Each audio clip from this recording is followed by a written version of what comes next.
My name is Neeraj from saint Maria inter college, कक्षा 11, subject जीव विज्ञान बायोलॉजी।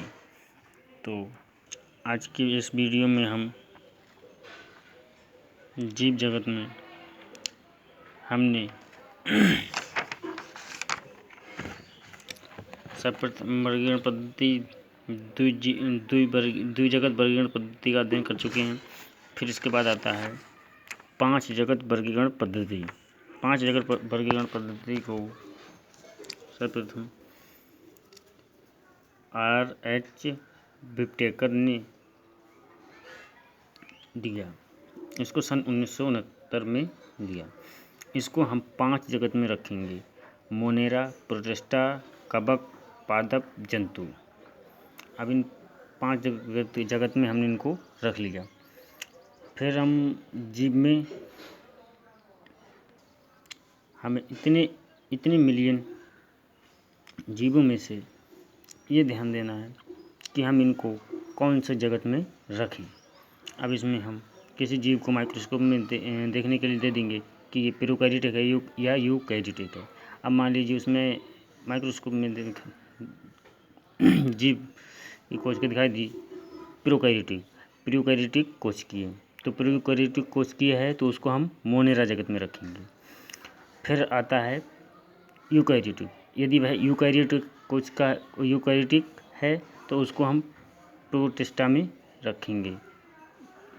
यूकैरियोटिक है, ये भी यूकैरियोटिक है, ये भी यूकैरियोटिक है, ये भी यूकैरियोटिक है। फिर हम इसमें देखेंगे एक कोशिकीय है या बहुकोशिकीय है। एक कोशिकीय है तो हम इसको प्रोटिस्टा में रखेंगे।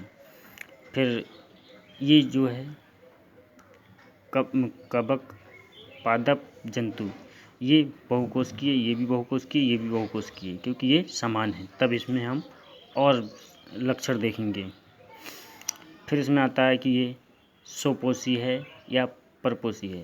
तो स्वपोषी आता है तो उसको हम पादप में रखेंगे, और परपोषी है तो उसको हम कवक और जंतु, क्योंकि अब ये आया परपोषी कवक और जंतु दोनों समान है। फिर इसमें हम और लक्षण देखेंगे कि ये जो अपना भोजन ग्रहण करने की विधि है वो कौन सी है।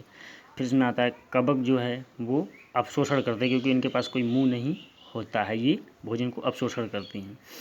और जो जंतु होते हैं वो भोजन को अंतर्ग्रहण करते हैं, चबा करके खाते हैं, उसको खाने के बाद ऊर्जा प्राप्त करते हैं। कठिन से कठिन पदार्थ को खाकर उसको अंतर्ग्रहण करके उससे ऊर्जा प्राप्त करते हैं। ठीक, तो इसमें हम फिर नोट करेंगे। R.H. विप्टेकर ने सन 1969 में 5 जगत वर्गीकरण प्रस्तावित किया था। 5 जगत वर्गीकरण को अधिकांश वैज्ञानिकों ने मान्यता दी है।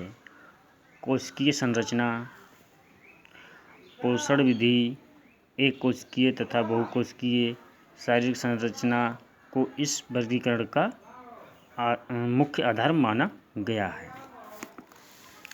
ठीक, तो इसमें अब हम और समझने की कोशिश करेंगे, क्योंकि यही जो कुछ है जीव जगत के इस चैप्टर का यही मेन पॉइंट है। अगर ये समझ लिया तो सबसे अच्छे समझने में कोई कठिनाई नहीं होगी, क्योंकि ये सबसे सरल और सबसे समझने में सबसे आसान है। इसको समझ लीजिए, पूरा चैप्टर आपकी समझ में आ जाएगा आराम से। ठीक, तो इसमें फिर हम इसको और अच्छे से समझेंगे।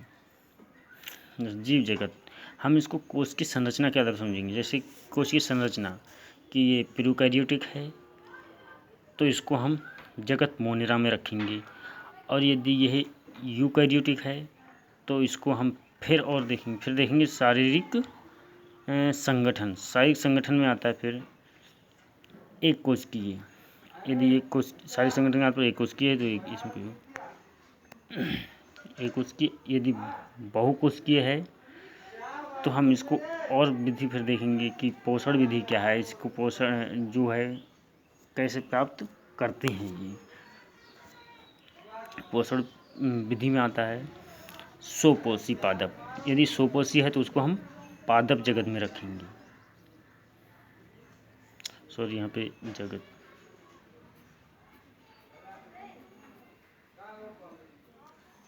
ठीक है।